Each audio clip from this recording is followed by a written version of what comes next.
Okay, hello everyone.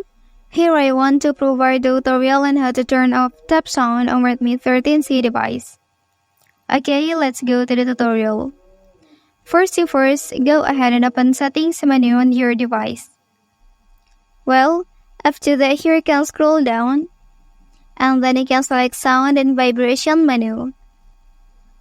Okay, and then here please scroll a little bit and then you can press additional settings. Okay, and then in this section, you can turn off tap sound by pressing this button.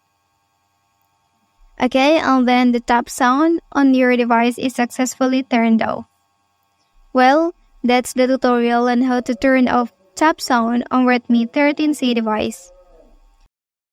If you are helped by this video, don't forget to like and subscribe to get other information from this channel. Thank you.